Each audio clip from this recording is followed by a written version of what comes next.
Darıxmadım, darıxmayacağım da.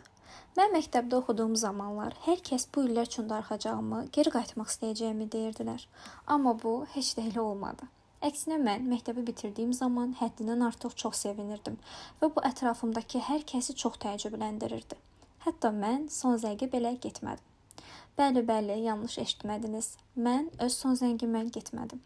Əslində bu mənim üçün çox normal bir hal idi, amma insanlar bunu eşitdiyi zaman çox təəccüblənirdi. Necə yəni 11 il məktəb oxu, amma son zəngə getmə. Bunun mənim üçün bir neçə səbəbi var idi.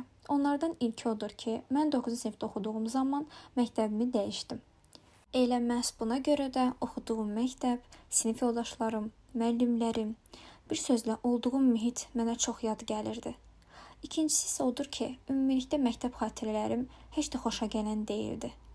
Hansı ki bunlara sinifdə ayrı seçkilik salan müəllimlər, kənardan daima mobbinq edən sinif yoldaşları, sənə həmişə təzyiq göstərən məktəb direktoru və direktorun müavini və s. Məktəbdə olduğum boş zamanlarda isə həmişə xəyallar qururdum ki, nəhayət artıq məktəb bitir və mən universitetə daxil oluram, universitetə gedirəm, universitetdə necə maraqlı xatirələrim, necə xoş günlərim keçir. Və artıq nəhayət ki, mən məktəbi bitirəli 5 il olub və mən bir gün, bir an belə məktəb üçün darıxmamışam. Tam əksinə, yaxşı ki olub və yaxşı ki artıq bitib və mən artıq yaxşı ki məktəbdə oxumuram deyirəm. Və mən hazırda bu vəziyyətdə tək olduğumu düşünmürəm. Mənim kimi bir neçə şagird də məktəb zamanlarında kənardan olan müdaxilələrə, yüksək təzyiqə və mobbinqə məruz qalıb təəssüf ki.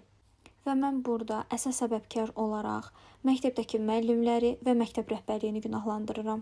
Bəli, eyni zamanda burada valideynlərin də müəyyən qədər məsuliyyəti var. Hansı ki, uşaqlarını evdə normal tərbiyə etməlidirlər ki, sinif yoldaşlarına qarşı nəzakətli, hörmətli olsunlar. Amma valideyn məktəbdə heç bir şəkildə nəzarət edə bilmir uşağına.